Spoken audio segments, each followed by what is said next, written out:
What's going on, y'all? Welcome back to Falling Tide TV. On today's episode, I'm teaming up with Mikey from Gun Talk.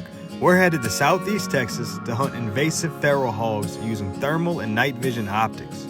Also, we'll be putting the Iron Horse Thumbfire trigger assembly to the test as well.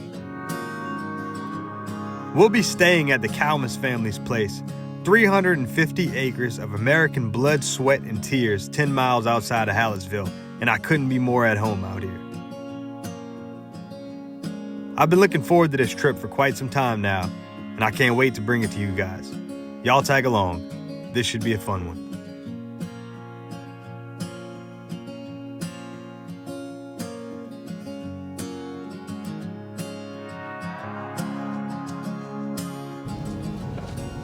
I ain't never been to no Buc-ee's before.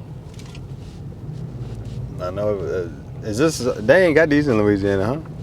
No. Nearest one to us is, I think, Mobile area, and then I think they're building one in Biloxi. Right Look at now. these gas pumps. Jeez. At the next stop sign, turn right. I ain't never seen nothing like this before, Mikey. You done brought me to the mecca of gas stations. So Buc-ee's is, so far is worth the hype. It was good. These chips are pretty good. Had me a pulled pork sandwich. What you got over there? I got me a cold cut. Cold cut. Got the beaver nugs. Beaver nuts. Refueled. Ready. Yep. Lord have mercy.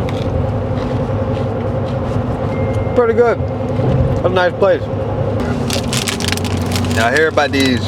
He tells me that these beaver nuggets are good. We about to try them. You don't care if I open them, huh? I want to open them and trying to save them for something special. No, man. That's for you to try and enjoy. All right. I'm gonna let you get the first one. Oh, you eating your cold cut? Yeah, man, you good. All right, let's see. Look like a little chiwi or something.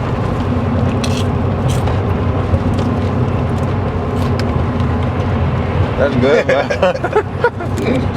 That hella good. It's like got a kettle corn coating on it, like the caramel kettle corn kind of. Yeah. And it almost tastes like something that like would be a really good thing to eat in a deer stand, you know? Like the deer would like the smell of it. I don't think the noise would be your best friend. No, but the smell definitely probably wouldn't hurt you one bit. I'm not known for eating the most quiet snacks in the deer stand. Hey man, if it works, it works. Man, I think if the deer knows it was beaver nuggets, they'd probably come running. Yeah, they'd be okay with it, a little bit of noise. Yeah. Well, y'all, we are about to be in Houston, Texas.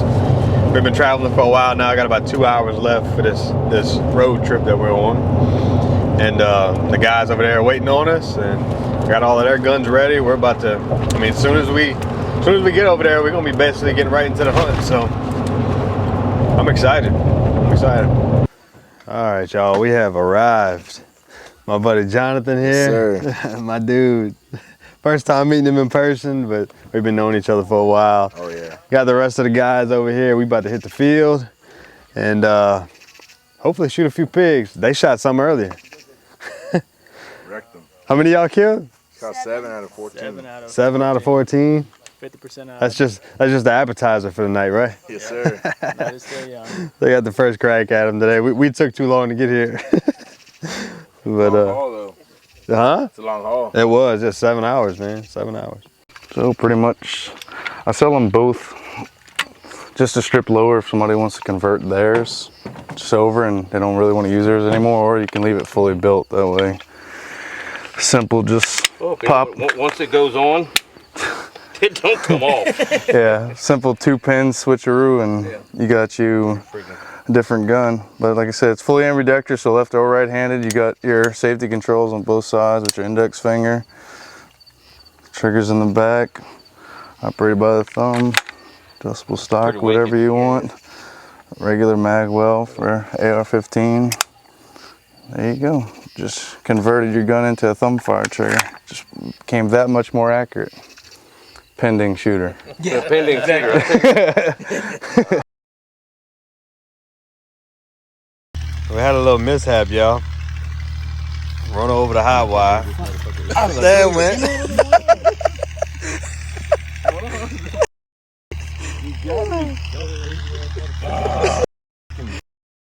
I don't got no rubber boots. Alright.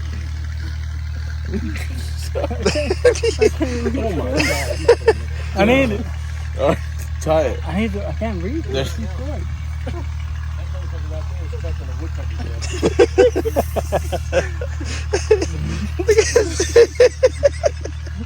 This is a challenge of itself. Can't hold this shit.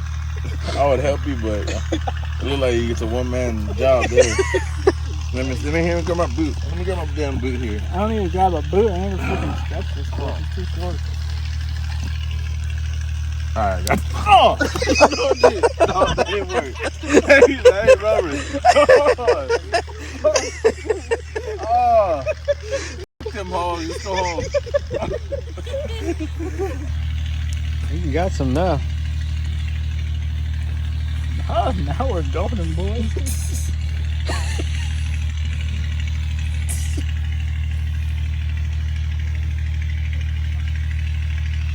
You got it? Double knot these bitch. I ain't never seen it. Built different, bro. Real different. I'm texting, I'm telling you. Built Texas, built tough. Alright, that's good there. Alright, now we gotta run through that. Hey, bro. That's what I'm talking about. Oh, we just now made it back over here to where we're gonna be staying at tonight. It's a little bunkhouse type deal back here. Man, I tell you what, it's good people, man. You know, Eric and his boys hooked us up with this place to sleep tonight. What's your name? Miles. Miles and your brother? It was you and your brother? Your brother Mason? Miles and Mason hooked us up here, set up these beds for us, turned on the AC here and just showing us the most hospitality. It's been a really good time so far since we've been here. Yeah, no hogs tonight. We didn't get any hogs tonight, but definitely seen a bunch. Seen a whole lot of hogs. They got a lot of hogs around here. You can just tell they're ate up with them over here. You know, it's just, you know, whenever the hogs are real close to the cows, they don't want to shoot at them. And a couple of the ones that we were close to winded us, saw us, heard us, whatever it was, and kind of jetted away. And it's just really not worth going after them like that. We got another night to hunt, so I'm sure we'll be a little bit more aggressive tomorrow night if we have to. But you know, I'm excited about waking up in the morning, getting to show y'all this place, what it looks like over here in the daytime, the way I can actually film and actually show y'all around a little bit, and the way I can see some stuff. I think the adventure here is really just now getting started. So you guys make sure y'all stick around for whatever we get into tomorrow. Right now, we're about to get set up to go to bed. I'm tired. It's like 4 o'clock in the morning right now. So I'll check back in with you guys tomorrow. In the meantime, we're gonna be getting us some sleep. So I just woke up this morning, y'all, and I wanted to come out here and kind of just see what it looks like out here. You know, we came in at night last night, so we really hadn't had a chance to, you know, get our bearings yet as far as, you know, just what it looks like out here and, you know, the types of trees, just the environment in general. It's a little different than South Louisiana. It's mainly just cow pastures out here with these little shade trees everywhere. And I'm gonna let y'all see it. So this is where we're staying at. So this is the little room here that we're staying in. Had a generator going, and this is the pasture that we're staying in. Got some cows out here, as you can see from all the cow patties. And up that way is Eric's house up there. It's beautiful out here. Walk around that way, got some hay bales back there. Got a little cow back there. It's pretty. Got a pond right here. Yes, sir. We don't have a whole lot going on today. We might run into town and get something to eat in a little while, but In the meantime, I'm gonna go back inside and actually probably get a little bit more sleep because it's still in the morning here. And I could use all the sleep that I can get because we're gonna be up all night chasing hogs. And then we got a long ride back home tomorrow. So, yep, I'm gonna go back inside and get some sleep. All right, y'all, we're getting everything all packed up right now. Eric's about to come down here and scoop us up in his truck. And we're about to head out to the field. This is exciting. This is the moment that we've all been waiting for. Sounds like he's got something really good lined up. He's got some friends he's meeting up with. They've been going to some spots where they've had a lot of success. So hopefully this go round, we'll be able to put a couple of pigs on the ground and bring our first official hog hunt to Falling Tide TV. Getting ready to get out there, boys. Getting everything loaded up. Let's get it.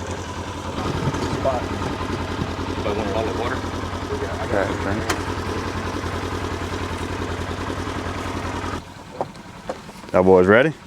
Oh, yeah. Yes, sir. Yes, sir.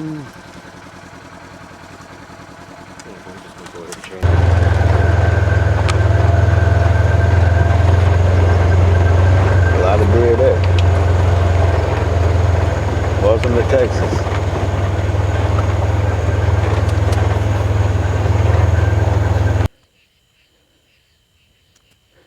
Them boys going to get set up. Had a group of hogs back there.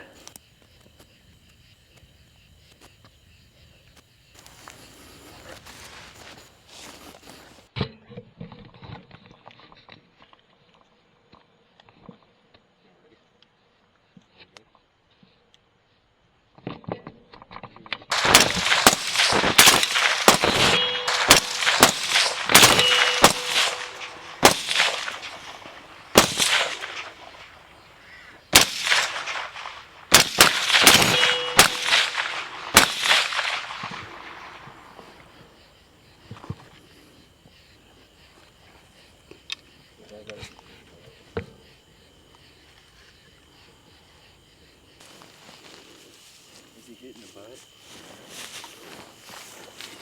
I shot one in the butt.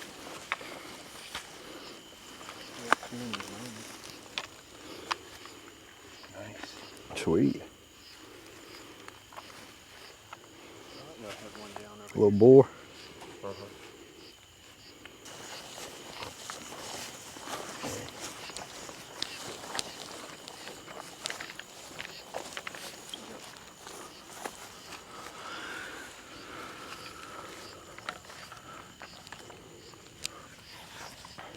Heck yeah. Oh, guns are nice and quiet with that on there. Ain't Oh yeah. Oh yeah.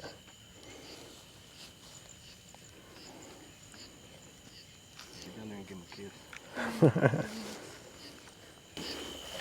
Came out here and it was a guy and his son, a little bit younger than mom.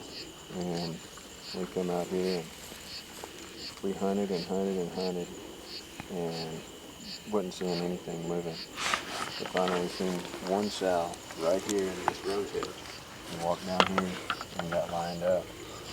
And the kid didn't know how to work the safety. And I lined him up. I said, "Are you ready? You see it?" "Yeah." I said, "You ready to shoot?" "Yeah." I said, "Shoot whenever you're ready." He said, I don't know how to turn off safety." So I stepped, and whenever I did, I snapped a branch, flipped it off safety, and that hog started walking away from us. And he said, "He's leaving." And I told him, I said, "Shoot him." And he went ahead and shot. And I was backing him up. And he shot, and he hit him, and he started going through these rose hedges, and you couldn't hardly see anything. And I saw about a quarter-size spot of heat as he was running through, and I shot. And I broke him down, and he rolled out the other side. And ran up there, and I dragged that kid up there, and I was like, "Here, shoot him, finish him off." I lined up on him and shot him. And that was the first, guided hunt that I ever did. And that was 2:40 in the morning whenever we killed that hog. I don't know if that kid ever hit him or not, but he was dead. Yeah. Got it?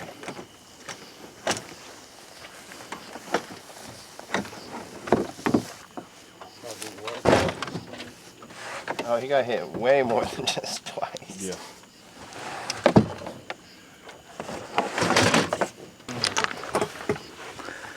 Well, that was fun. I know the hay barn or the... That's what That's where I want to see.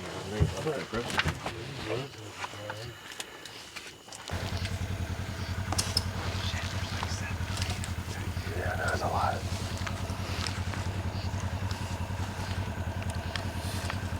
They got a good group of pigs back there.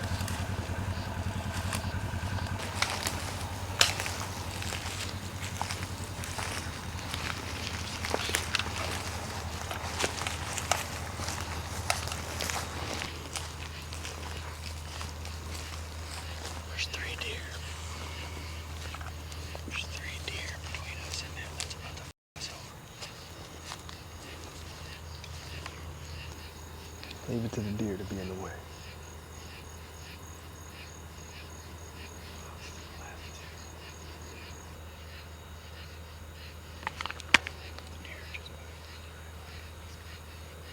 There with the deer.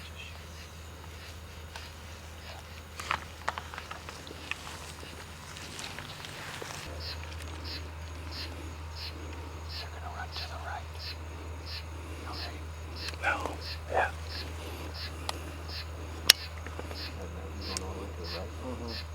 Alright, I'm gonna go second one.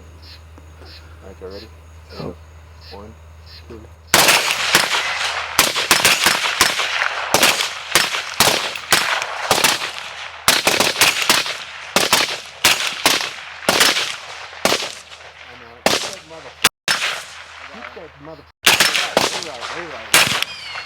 Get him.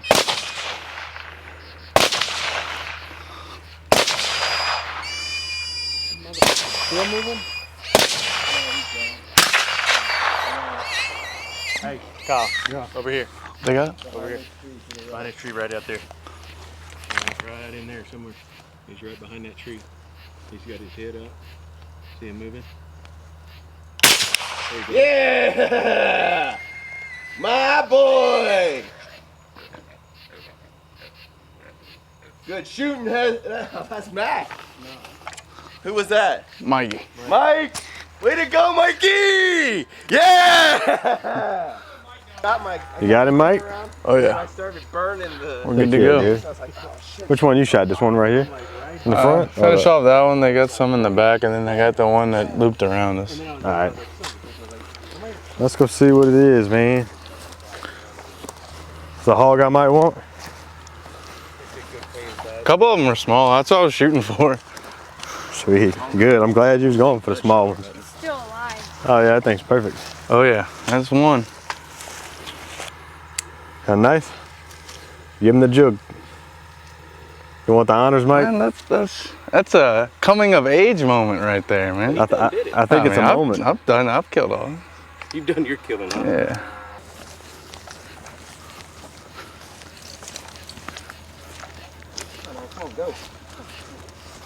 Pig number 2. There's the other one that shot. A little bloody. Pigs on the ground. That's what I'm talking about.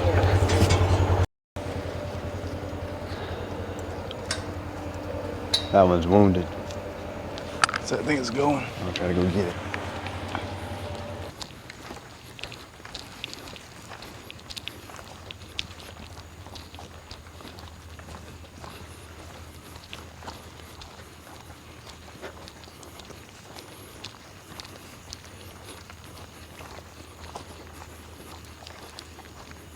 You got one. I got one behind that tree. Oh, there it is. I'm ready. It's hurt.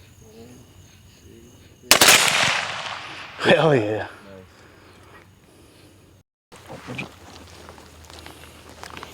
That was a sweet shot.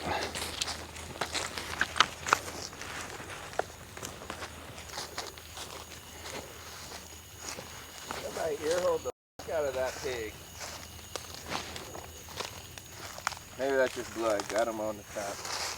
But yeah, he's got a broken leg. Yeah, so that good scope you got. As soon as I saw him, I saw he had a broken leg.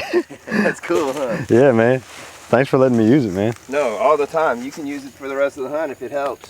It definitely helps. It helps. It's gonna help make the footage look real good. That's what I'm talking about. Yep.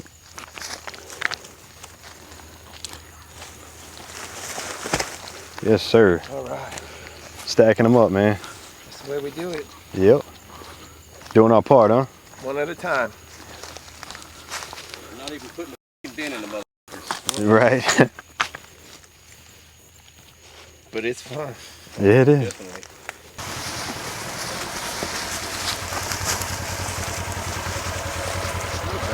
That's meter. Yeah. No gut shots.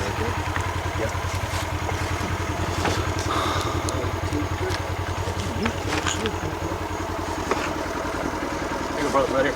Thank you, sir. Appreciate that. Thank you, cowboy. Appreciate that, sir.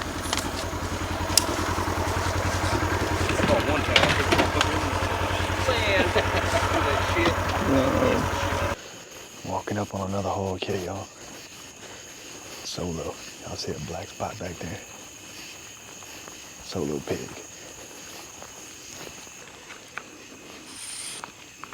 Look, everybody's getting set up here.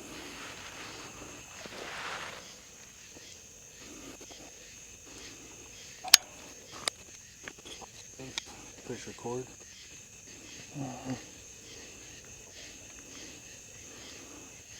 Alright, y'all ready? No. They're about to shoot it. 1, 2, 3.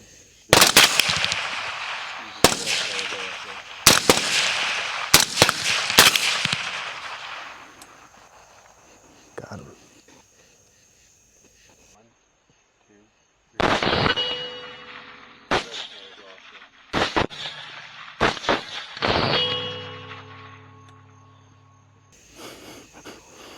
I recorded the whole record off.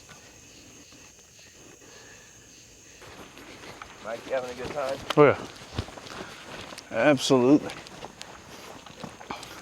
I'm shooting.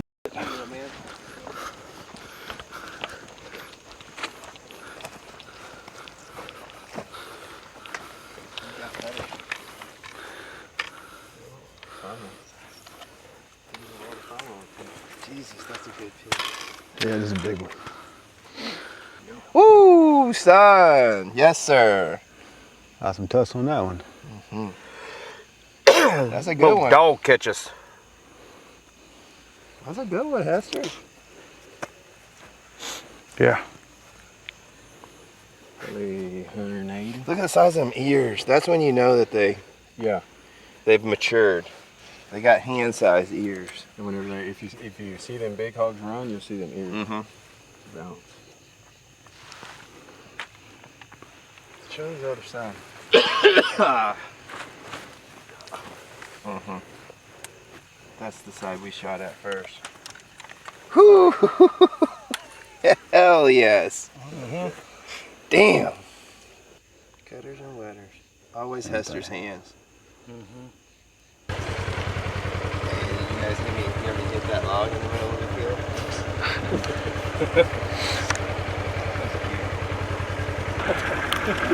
You owe me a talk. Yep, that's north of We made that big one right out here. Belly flop. That's one way to do it. Pumba. Did not mess with Pumbaa. He's infected. Big old boy. Nasty Peter.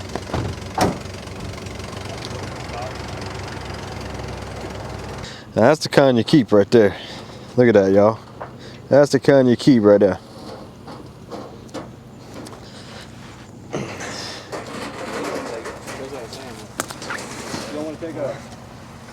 You want to take the head of this one?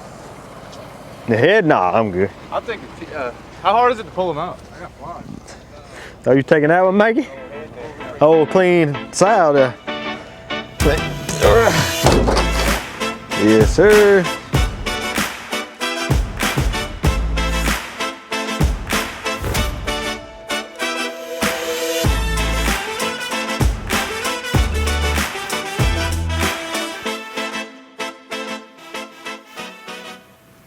All right, y'all, I'm right here with Mr. Eric Kalmus, the fella that's nice enough to let us come out here and hunt with him this weekend. What we're gonna do here is we're gonna show y'all some of the devastation that these hogs cause over here, where Mr. Eric here is from. Tell us about what these hogs are doing to the property, man. Man, it's terrible. They go out there, they root up, and the cows be walking out here and stepping it wrong, you know, break an ankle, break a leg, and then you got a cow that is hobbling and something gets sick, get a fever, and end up having to put it down, or she end up dying on her own.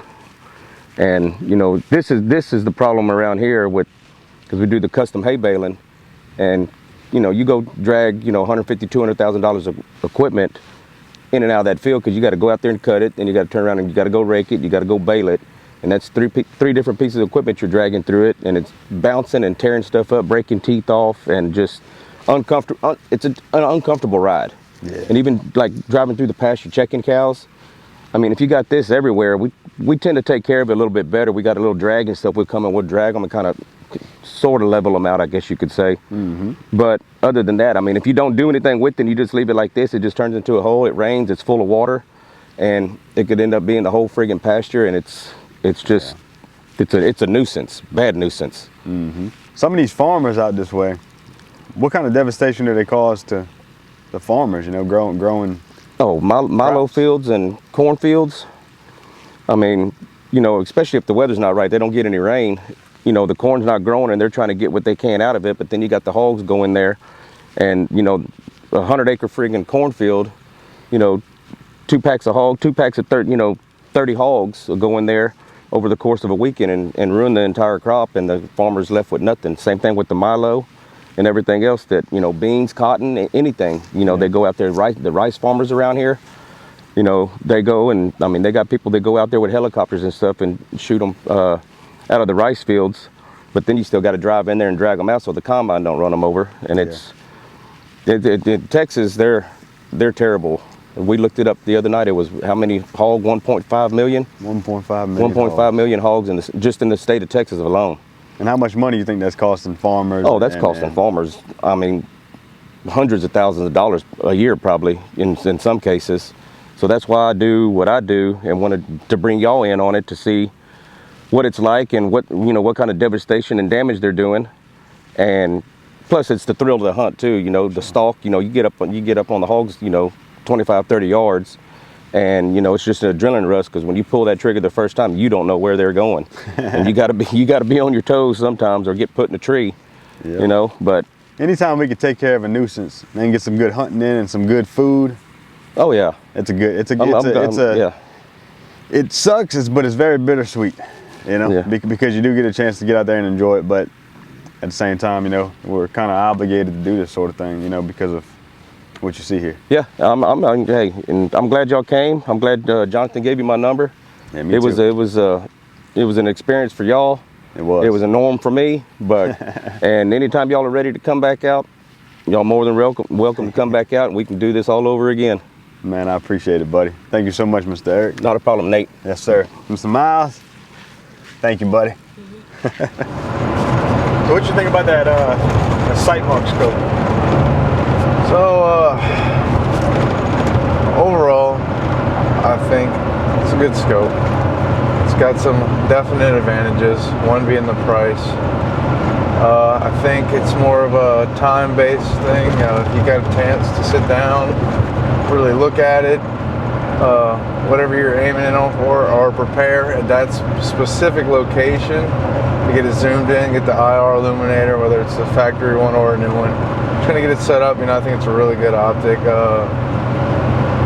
but I really think for what we did last night, I think we really had the right equipment using the Pulsar Thermier 2. You know, that one's got the upgraded battery and just a little bit more benefits. That one had the rangefinder on it also, so it was all around, you know, I mean, it was perfect. A little bit more pricey, but you know, for a guy like Guy to have a business doing that, I mean, it's definitely the perfect equipment for it. When you're using the IR illuminators and stuff, and like through trees like we were doing last night, you know, you end up getting some washout from the light hitting the trees or anything between you and the object you're looking at. So IR is just kind of hard to win in those situations, but like I said, the thermal. just cuts right through. Yeah, I remember a comment he said one time when we were out there was with the thermal, it's either there or it's not. No. It's easy to scan. He said, like when you're riding on the side by side, you're scanning. The animal just stands out. Absolutely. Night vision, you know, you're comparing a lot of different things, and like I said, you know, it's all about, you know, you getting that perfect focus to where you can kind of really pick out things. I mean, and like I said, in the perfect situation, you know, if you can go out there, get set up, really kind of distinguish, get, you know, your perfect focus, get your IR illuminator to where it's just enough, no washout or anything, to where you're not losing anything, and the light, you know, it can be a really good scope, you know, if you shoot from a stand. We were just moving around a lot last night, and the distances were changing. It was constantly changing. Like I said, or you're looking through the base of the trees. You know, the hogs were running; they were taking off. And I mean, open field at night vision, I think we'd had a good chance. We could have sat up and just hung out one spot all night and watched. But like I said, it's just not the case we had last night. Would you say that the sight mark is a good beginner scope? Somebody? No, and absolutely. I mean, not everybody's going to want to, you know, invest, you know, upwards of thousands of dollars into, you know, the biggest and best scope. I mean, if you can, you know, that's awesome. But, you know, I would definitely think you can go out there and be very productive with the sight mark. It's just, you know, you got guys with thermals are going to want to move a little bit quicker than you, and that's slow them down and pace them to the fact that, you know, you're going to have to adjust everything and really tell me if I'm wrong, but I think that the sight mark scope would be really good if you had like a box stand and you were hunting for hogs with like a food source, you were baiting them, they were going to be in that one spot. Absolutely. And you were waiting for them to come in. That's perfect for that scenario. But the scenario of driving around looking across the field, those hogs may not stand out quite as much. Yeah, but I mean, you know, every little distance change is going to cause for a different focus.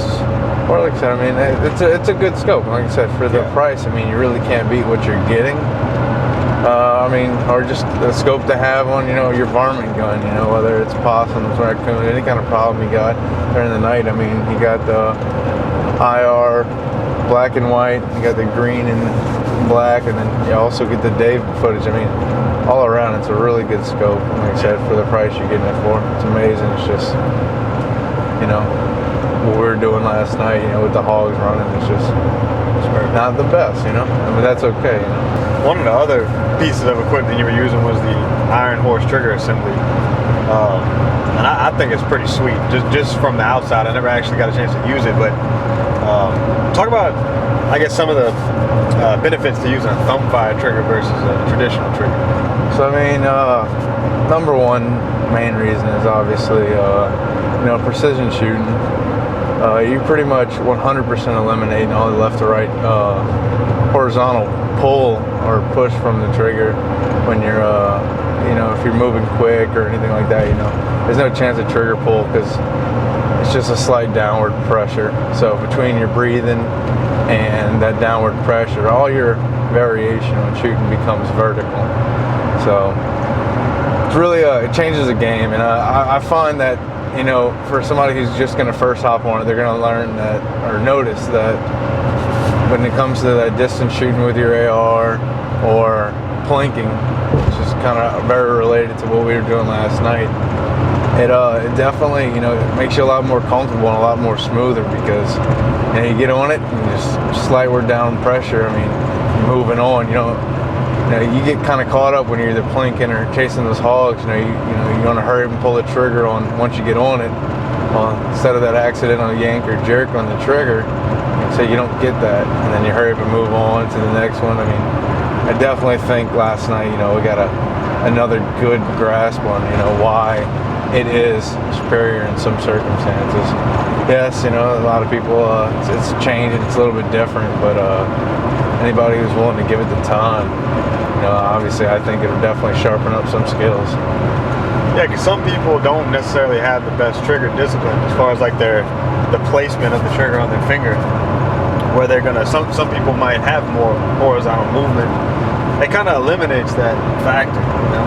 Well, and that's the thing, a lot of people spend a lot of time and effort to, you know, perfect the fact that their trigger finger's always going to land on the trigger exactly right and everything, you know. Some people don't have that discipline, and you know, this pretty much eliminates the fact that they need to, you know, practice that. But even for the people who do have it already, I mean, at the end of the day, you know, you're still going to get it, you know, in certain circumstances where, you know, you just moving a little bit too quick, or, you know, just things happen. But like I said, with a thumb trigger, it's almost impossible. You'd have to purposely slam your thumb down, but even then, I mean, you're going against the rest of your four fingers, so there's really no way for the actual firing or the pushing of the trigger to really cause a jerk in the gun. I mean, it's a really neat product. The guys did really good with the design. Yeah. Really robust, being billet aluminum. Fully ambidextrous with both safety on both sides. It's operated with your index finger. I mean, it's a really good product. And like I said, I think last night was a great opportunity to show some new guys and get, you know, some different opinions. Everybody kind of checking it out and really seeing how it works. But I think it definitely showed some merit, and you know, using from hog hunting, bouncing around hog to hog, getting on, making that precise shot, and then hurriedly moving on to the next one. Yeah. All right, y'all. So before we wrap up the video, I have a few people that I want to thank, because there's no way that I possibly could have made this trip happen completely alone. Forgive me, I got the TV on, I got the babies playing in the playpen and stuff, so y'all might hear some background noise here. But first and foremost, I want to thank you, Mr. Eric Kalmus, for letting us come over and stay at y'all's place. That really does mean the world to me. I know that you didn't know me from Adam. I just reached out to you, and well, actually, you kind of reached out to me. I guess I'll explain exactly what happened. So one of the other guys I need to thank is Jonathan Torres. He's a friend of mine. Me and him have been following each other on social media for a long time, and reached out to him. I asked him if he knew anybody that might could help us out with a hog hunt, and he got me in touch with Mr. Eric Kalmus. So I guess I have both of you guys to thank. And, you know, Mr. Eric, he was very gracious. He allowed me and Mikey to come over and stay at his family's place. And, you know, it's just, in today's world, to trust somebody that you don't know to come over there and then hunt and bring a gun with you and stuff, that takes a lot of courage to be able to trust somebody like that. And I just really do appreciate that you trusted me to come over there and hunt with you guys.